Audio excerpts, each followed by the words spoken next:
Bonjour Mendeko, aujourd'hui on se retrouve à Lausanne, on est précisément à Fripp Square. C'est une friperie, une des meilleures friperies à Lausanne, qui nous a gentiment reçus pour qu'on puisse tourner cette vidéo, puisque la vidéo elle est tournée à Lausanne par moi, Dopance, votre fashion reporter préféré. On va parler un petit peu avec des Lausannois, demander leur style, leurs outfits, voir un petit peu ce qu'ils pensent de la mode. Ils ont des avis très tranchés, des avis très ouverts aussi. C'est l'occasion de regarder un petit peu ce que pensent les Lausannois de la mode en Suisse et en général. Let's go!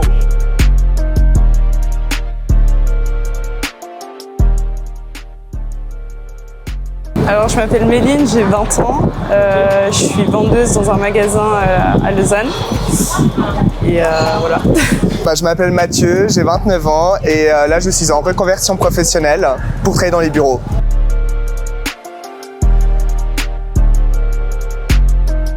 J'ai une casquette New Era vraiment basique à l'ancienne, un petit foulard que j'ai chopé en friperie, un bomber Levi's que j'avais chiné à Londres il y a longtemps. Là j'ai un petit t-shirt un peu basique, c'est Your Turn. Là j'ai un Jaded London, c'est un pantalon un peu militaire, un peu ample, c'est agréable, long size. Clair.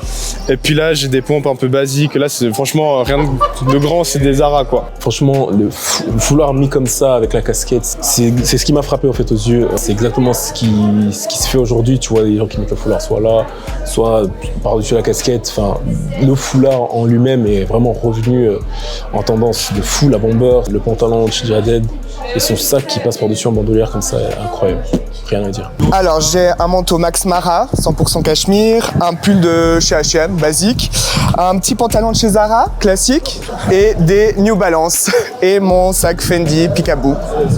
Mathieu, que dire, quand je l'ai vu, j'ai dit tout de suite, j'ai carrément même pas laissé le choix. Je devais l'interviewer, son outfit était incroyable. Une veste, un manteau Max Mara, c'est pas tout le monde qui en porte, c'est pas tout le monde qui prend le sac, son col roulé, sa petite paire, son pantalon Zara. C'est tellement un 10 sur 10, il a vraiment tellement bien agencé tout ça, ça lui va super bien avec la paire de lunettes, les détails, les accessoires, c'est... Là, du coup, je porte une veste en cuir que j'ai chopée en fripe, un maillot de foot de la Jamaïque designé par Wales Bonner et un pantalon de chez Bershka classique et des Pumas que j'ai trouvé en fripe aussi. Voilà. Son outfit de fou, c'est vraiment grave la tendance actuelle. Ces maillots de foot un peu vintage qu'on retrouve surtout en friperie. On a beaucoup vu ça en 2023 et là je vois que c'est en train de se perpétuer un peu en 2024. Cet été certainement on reverra ça et la veste en cuir, le pantalon Bershka qui est incroyable avec les petites paires, la petite paire, franchement c'est un 10 sur 10 pour moi.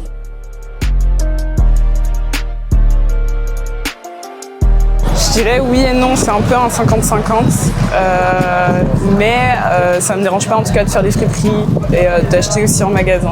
Voilà. On va dire que j'aime bien chiner en deuxième main. Par contre, le problème, c'est que actuellement, on trouve, tu vois, comme du H&M ou du Zara, et puis c'est plus facile à trouver, quoi. Tu sais, moi, je suis quand même quelqu'un de mince. C'est-à-dire qu'il faut pas aller dans l'excès, d'aller tout le temps acheter chez H&M, dans des grandes marques où il y a vraiment, où c'est du fast fashion à 2000%. Mais par contre, je pars de l'optique que si c'est une fois de temps en temps, tu vas trouver une petite pièce dans ces boutiques-là, c'est pas grave. Si après, toi, tu es conscient que tu peux aller, prendre des habits qui ont été recyclés et tout, quoi.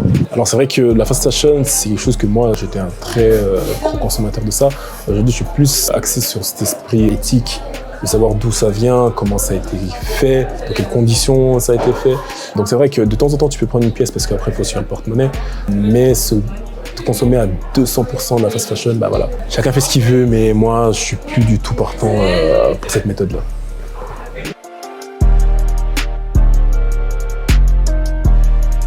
Vraiment, beaucoup.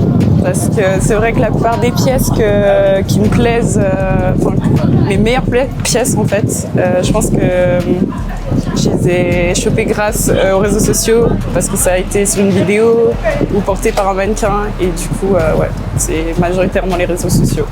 Oui, je pense clairement. Ok. Je pense que, tu vois, j'ai 29, du coup j'ai grandi avec les débuts de Facebook, machin, mais c'était pas encore trop là ça. Et du coup maintenant il y a tellement de référents à droite à gauche, des gens, et puis du coup ça, je pense que ça fait une espèce d'effet de compétition, tu vois, pour le coup un peu sain, on s'entend, qui fait que du coup tu vois une pièce, tu dis elle est où, elle est lourde. Après il y a le danger aussi que du coup tu te standardises, tu vois. Exactement. Mais en même temps ça fait que ça te pousse à dire je vais choper une autre pièce, je vais être un peu plus décalé, etc. Donc je pense que moi, en tout cas, ça m'influence clairement. Ouais. Genre, il y a des pièces que j'ai vues sur des gens, que ce soit des meufs ou des gars, hein, bien sûr. Les femmes m'influencent aussi beaucoup. Donc j'ai vraiment pas de limite sur ça. Donc. Ouais, ça influence, je pense, une grosse majorité des personnes sur leur style actuel. Pour moi personnellement ou en général? Non. Non, parce que j'ai toujours eu mon propre style et je veux justement donner ce style, donner une idée en fait, de dire aux gens, bah voilà, vous pouvez vous habiller chez la femme, chez l'homme, comme tu veux, être androgyne, plutôt masculin, plutôt féminin. Et je pense pas que les réseaux sociaux m'influencent en... Et je déteste être comme tout le monde au final.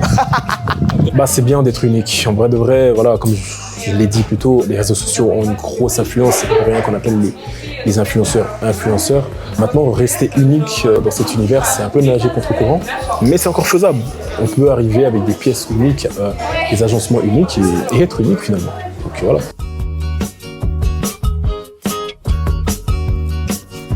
Alors, de préférence, je préfère en magasin, pour pouvoir essayer, toucher la matière, etc. Voir la shape sur moi directement. Après, à Lausanne, bah, c'est un peu limité, disons, dans la région. Mais je préfère clairement, pour te répondre clairement, ouais, en live. Mais des fois, j'ai recours en ligne aussi. Alors en magasin, c'est toujours mieux, effectivement. Tu l'essayes, tu as la shape, tu as le rendu, tu peux faire une photo, etc. Alors qu'en ligne, tu reçois le produit, même si parfois c'est ta taille, bah, c'est pas la même chose. Donc c'est clair que si toutes les marques avaient un magasin, bah, ça aurait été beaucoup plus simple, quoi.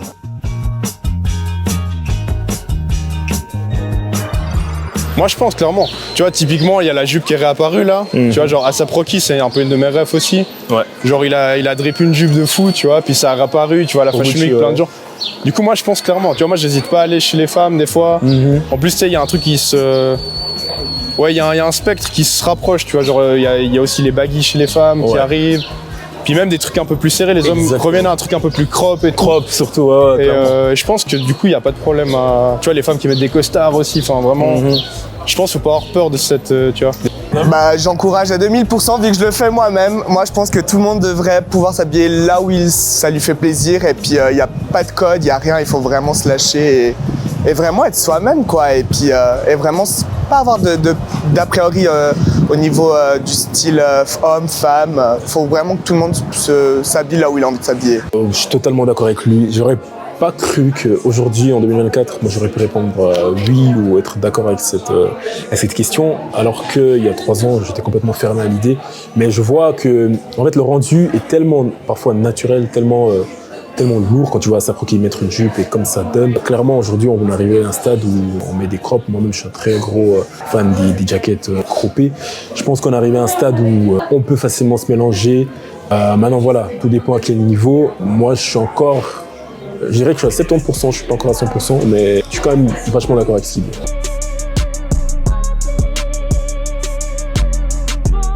Yves Saint Laurent. Saint Laurent, ouais. Ah ouais, pourquoi? Ouais. J'adore l'histoire de Yves Saint Laurent, j'adore ce qu'il a innové en fait, ce qu'il a créé au tout début quand il est sorti. Il a vraiment cassé les codes de la femme, il lui a mis un costume avec rien dessous, il a voulu vraiment la féminiser, il a respecté qu'elle soit puissante et forte et j'aime trop. Et puis Anthony Vaccarello, ce qu'il a repris, bah, il a suivi les codes d'Yves Saint Laurent et ça c'est ce qu'il fallait faire, quoi. Ouais, après Saint Laurent, c'est la classe, et qu'à voir leur dernière collection, c'est pépite. En même temps, quand t'as comme mentor Christian Dior, tu peux que sortir des bangers, tu peux qu'être quelqu'un d'exceptionnel. Et c'est vrai que Saint Laurent, c'est la crème de la crème, c'est le haut niveau, clairement. Et puis on sent il le dit, qu'il a fait de l'école de mode. Tu sens quelqu'un qui connaît pas juste la marque, qui connaît l'histoire de la marque, qui connaît les valeurs que veut véhiculer la marque. Et même, si on peut dire ça, les exploits ou les avancées de la marque. Et c'est beau à voir,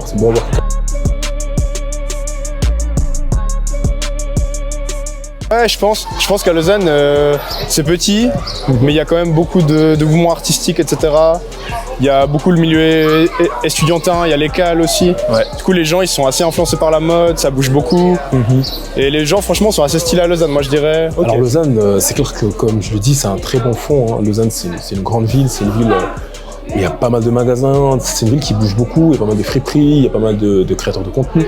Donc clairement, c'est une ville qui a une influence, je pense, au niveau du style et qui peut influencer ses habitants en termes de style. Et en Suisse, est-ce qu'il y a une fibre clairement, moi je le vois avec les créateurs de contenu, qu'on est calé, on va devoir, on est calé. En Suisse, il n'y a pas que les banques, il n'y a pas que l'argent. D'ailleurs, cet argent, je ne sais pas où vous le voyez, mais nous, si vous le trouvez, dites-nous. Mais ouais, voilà, c'est de montrer qu'en Suisse, il y a une bonne base de style.